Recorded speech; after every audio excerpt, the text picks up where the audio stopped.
Código de Processo Civil. Paramos no artigo 460. O depoimento poderá ser documentado por meio de gravação. Parágrafo 1. Quando digitado ou registrado por taquigrafia, estenotipia ou outro método idôneo de documentação, o depoimento será assinado pelo juiz, pelo depoente e pelos procuradores. Parágrafo 2. Se houver recurso em processo em autos não eletrônicos, o depoimento somente será digitado quando for impossível o envio de sua documentação eletrônica. Parágrafo 3. Tratando-se de autos eletrônicos, observar-se-á o disposto neste Código e na legislação específica sobre a prática eletrônica de atos processuais. Artigo 461. O juiz pode ordenar de ofício ou a requerimento da parte, inciso 1, a inquirição de testemunhas referidas nas declarações da parte ou das testemunhas. Inciso 2, a acareação de duas ou mais testemunhas ou de alguma delas com uma parte, quando sobre fato determinado que possa influir na decisão da causa, divergirem as suas declarações. Parágrafo 1. Os acareados serão reperguntados para que expliquem os pontos de divergência, reduzindo-se a termo o ato de acareação. Parágrafo 2. A acareação pode ser realizada por videoconferência ou por outro recurso tecnológico de transmissão de sons e imagens em tempo real. Artigo 462. A testemunha pode requerer ao juiz o pagamento da despesa que efetuou para comparecimento à audiência, devendo a parte pagá-la logo que arbitrada ou depositá-la em cartório dentro de 3 dias. Artigo 463. O depoimento prestado em juízo é considerado serviço público. Parágrafo único. A testemunha, quando sujeita ao regime da legislação trabalhista, não sofre por comparecer à audiência perda de salário nem desconto no tempo de serviço. Seção 10. Da prova pericial. Artigo 464. A prova pericial consiste em exame, vistoria ou avaliação. Parágrafo 1. O juiz indeferirá a perícia quando: inciso 1. A prova do fato não depender de conhecimento especial de técnico. Inciso 2. For desnecessária em vista de outras provas produzidas. Inciso 3. A verificação for impraticável. Parágrafo 2. De ofício ou a requerimento das partes, o juiz poderá, em substituição à perícia, determinar a produção de prova técnica simplificada quando o ponto controvertido for de menor complexidade. Parágrafo 3. A prova técnica simplificada consistirá apenas na inquirição de especialista pelo juiz sobre ponto controvertido na causa que demande especial conhecimento científico ou técnico. Parágrafo 4. Durante a arguição, o especialista, que deverá ter formação acadêmica específica na área objeto de seu depoimento, poderá valer-se de qualquer recurso tecnológico de transmissão de sons e imagens com o fim de esclarecer os pontos controvertidos da causa. Artigo 465. O juiz nomeará perito especializado no objeto da perícia e fixará de imediato o prazo para a entrega do laudo. Parágrafo 1. Incumbe às partes, dentro de 15 dias, contados da intimação do despacho de nomeação do perito, inciso 1, arguir o impedimento ou a suspeição do perito, se for o caso. Inciso 2. Indicar assistente técnico. Inciso 3. Apresentar quesitos. Parágrafo 2. Ciente da nomeação, o perito apresentará em 5 dias, inciso 1, proposta de honorários, inciso 2, currículo com comprovação de especialização. Inciso 3. Contatos profissionais, em especial o endereço eletrônico para onde serão dirigidas as intimações pessoais. Parágrafo 3. As partes serão intimadas da proposta de honorários para, querendo manifestar-se no prazo comum de 5 dias, após o que o juiz arbitrará o valor, intimando-se as partes para os fins do artigo 95. Parágrafo 4. O juiz poderá autorizar o pagamento de até 50% dos honorários arbitrados a favor do perito no início dos trabalhos, devendo o remanescente ser pago apenas ao final, depois de entregue o laudo e prestados todos os esclarecimentos necessários. Parágrafo 5. Quando a perícia for inclusiva ou deficiente, o juiz poderá reduzir a remuneração inicialmente arbitrada para o trabalho. Parágrafo 6. Quando tiver de realizar-se por carta, poder-se-á proceder à nomeação de perito e à indicação de assistentes técnicos no juízo ao qual se requisitar a perícia. Artigo 466. O perito cumprirá escrupulosamente o encargo que lhe foi cometido, independentemente de termo de compromisso. Parágrafo 1. Os assistentes técnicos são de confiança da parte e não estão sujeitos a impedimento ou suspeição. Parágrafo 2. O perito deve assegurar aos assistentes das partes o acesso e o acompanhamento das diligências e dos exames que realizar, com prévia comunicação comprovada nos autos com antecedência mínima de 5 dias. Artigo 467. O perito pode excusar-se ou ser recusado por impedimento ou suspeição. Parágrafo único. O juiz, ao aceitar a escusa ou ao julgar procedente a impugnação, nomeará novo perito. Artigo 468. O perito pode ser substituído quando, inciso 1, faltar-lhe conhecimento técnico ou científico, inciso 2, sem motivo legítimo deixar de cumprir o encargo no prazo que lhe foi assinado. Parágrafo 1. No caso previsto no inciso 2, o juiz comunicará a ocorrência à corporação profissional respectiva, podendo ainda impor multa ao perito, fixada tendo em vista o valor da causa e o possível prejuízo decorrente do atraso no processo.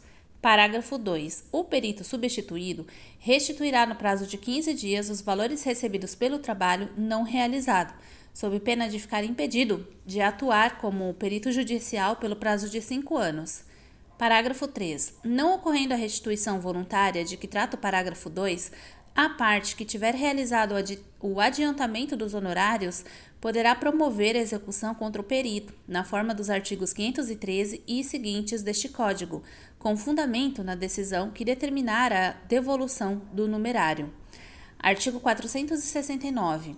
As partes poderão apresentar quesitos suplementares durante a diligência, que poderão ser respondidos pelo perito previamente ou na audiência de instrução e julgamento. Artigo 470. Incumbe ao juiz, inciso 1, indeferir quesitos impertinentes, inciso 2, formular os quesitos que entender necessários ao esclarecimento da causa.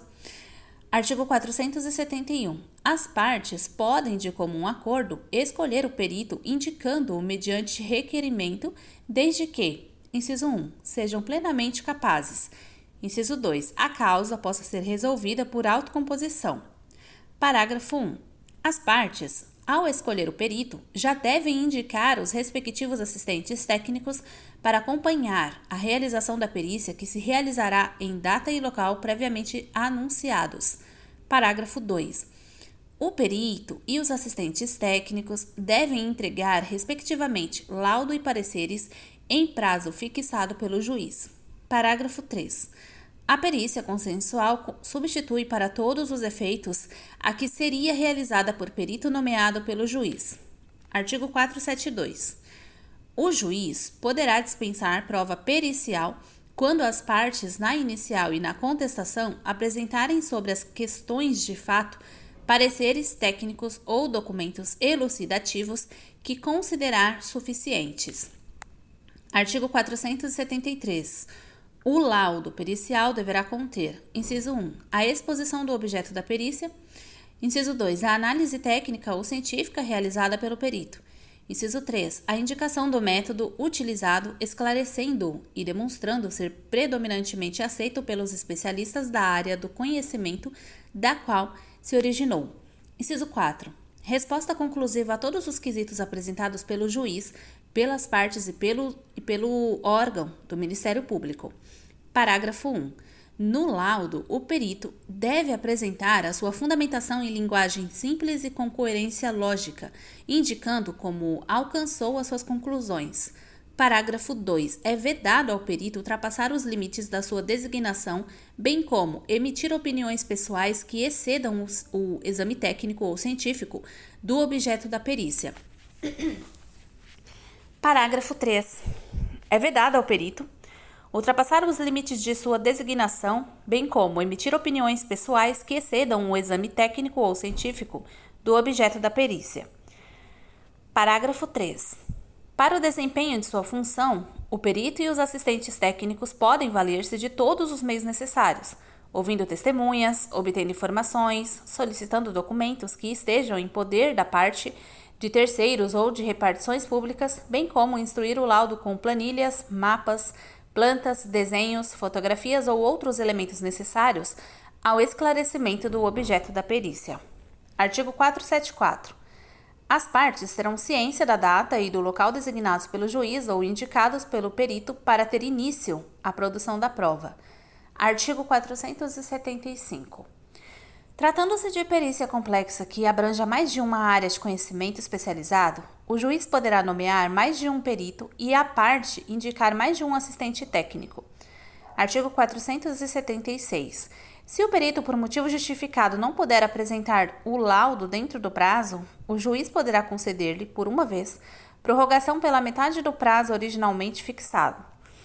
Artigo 477. O perito protocolará o laudo em juízo no prazo fixado pelo juiz, pelo menos 20 dias antes da audiência de instrução e julgamento. Parágrafo 1. As partes serão intimadas para, querendo manifestar-se sobre o laudo do perito no juízo no prazo comum de 15 dias, podendo o assistente técnico de cada uma das partes em igual prazo apresentar o seu respectivo parecer. Parágrafo 2. O perito do juízo tem o dever de, no prazo de 15 dias, esclarecer ponto. Inciso 1. Sobre o qual exista divergência ou dúvida de qualquer das partes, do juiz ou do órgão do Ministério Público. Inciso 2. Divergente apresentado no parecer do assistente técnico da parte.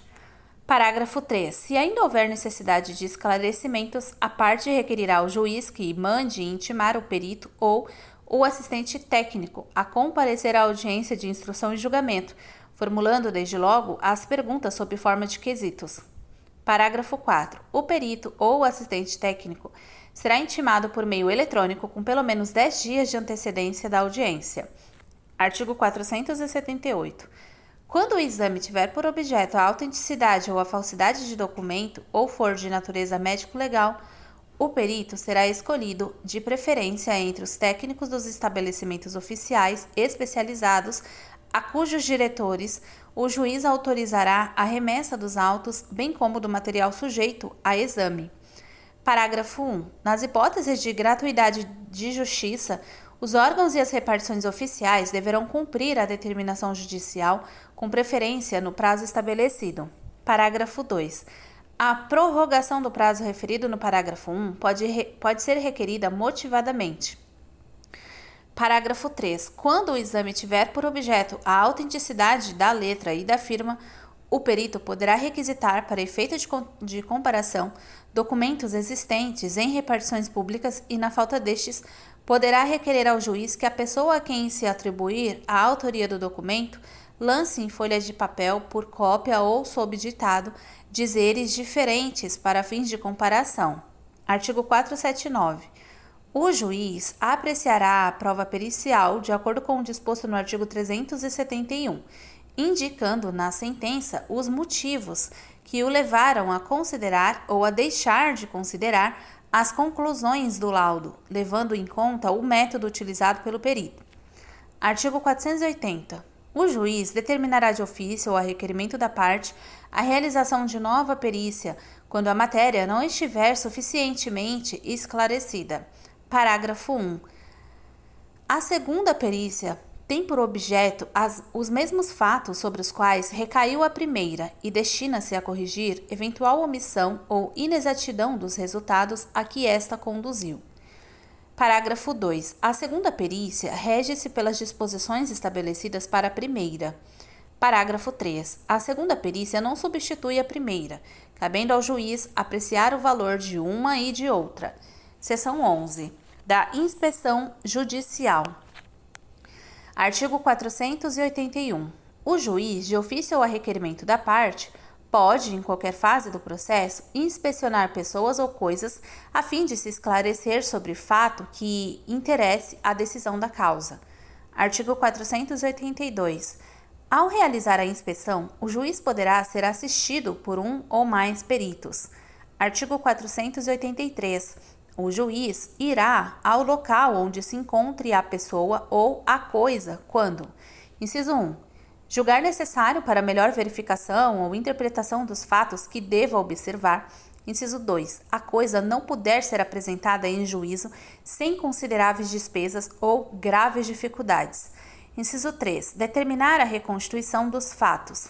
Parágrafo único. As partes têm sempre direito a assistir à inspeção, prestando esclarecimentos e fazendo observações que considerem de interesse para a causa. Artigo 484. Concluída a diligência, o juiz mandará lavrar auto circunstanciado, mencionando nele tudo quanto for útil ao julgamento da causa. Parágrafo único. O auto poderá ser instruído com desenho, gráfico ou fotografia. Capítulo 13. Da sentença e da coisa julgada. Seção 1. Disposições gerais. Artigo 485. O juiz não resolverá o mérito quando: inciso 1. Indeferir a petição inicial. Inciso 2. O processo ficar parado durante mais de um ano por negligência das partes.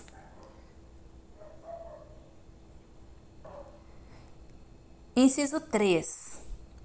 Por não promover os atos e as diligências que lhe incumbir o autor a abandonar a causa por mais de 30 dias. Inciso 4. Verificar a ausência de pressupostos de constituição e de desenvolvimento válido e regular do processo. Inciso 5. Reconhecer a existência de perempção de litispendência ou de coisa julgada. Inciso 6. Verificar a ausência de legitimidade ou de interesse processual. Inciso 7. Acolher a alegação de existência de convenção de arbitragem ou quando o juízo arbitral reconhecer sua competência. Inciso 8. Homologar a desistência da ação. Inciso 9. Em caso de morte da parte, a ação for considerada intransmissível por disposição legal e, inciso 10, nos demais casos prescritos neste Código. Parágrafo 1.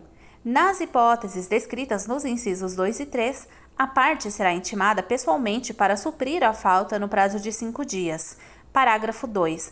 No caso do parágrafo 1, quanto ao inciso 2, as partes pagarão proporcionalmente as custas e, quanto ao inciso 3, o autor será condenado ao pagamento das despesas e dos honorários de advogado. Parágrafo 3. O juiz conhecerá de ofício da matéria constante dos incisos 4, 5, 6 e 9, em qualquer tempo e grau de jurisdição, enquanto não ocorrer o trânsito em julgado. Parágrafo 4. Oferecida a contestação, o autor não poderá, sem o consentimento do réu, desistir da ação. Parágrafo 5. A desistência da ação pode ser apresentada até a sentença. Parágrafo 6. Oferecida a contestação, a extinção do processo por abandono da causa pelo autor depende de requerimento do réu. Parágrafo 7. Interposta a apelação, em qualquer dos casos de que tratam os incisos deste artigo, o juiz terá 5 dias para retratar-se. Artigo 486. O pronunciamento judicial que não resolve o mérito não obsta a que a parte proponha de novo a ação. Parágrafo 1. No caso de extinção em razão de litispendência e nos casos dos incisos 1, 4, 6 e 7 do artigo 485, a propositura da nova ação depende da correção do vício que levou à sentença, sem resolução do mérito. Parágrafo 2. A petição inicial, todavia, não será despachada sem a prova do pagamento ou do depósito das custas e dos honorários de advogado. Parágrafo 3. Se o autor der causa por 3 vezes a sentença fundada em abandono da causa, não poderá propor nova ação contra o réu com o mesmo objeto, ficando-lhe ressalvada, entretanto, a possibilidade de alegar em defesa o seu direito. Artigo 487. Haverá resolução de mérito quando o juiz, inciso 1, acolher ou rejeitar o pedido formulado na ação ou na reconvenção. Inciso 2. Decidir de ofício ou a requerimento sobre a ocorrência de decadência ou prescrição. Inciso 3. Homologar A linha A. O reconhecimento da procedência do pedido formulado na ação ou na reconvenção. A linha B. A transação. A linha C. A renúncia à pretensão formulada na ação ou na reconvenção. Parágrafo único. Ressalvada a hipótese do parágrafo 1 do artigo 332, a prescrição e a decadência não serão reconhecidas sem que antes seja dada às partes oportunidade de manifestar-se. Artigo 488. Desde que possível, o juiz resolverá o mérito sempre que a decisão for favorável à parte a quem aproveitaria eventual pronunciamento nos termos do artigo 485.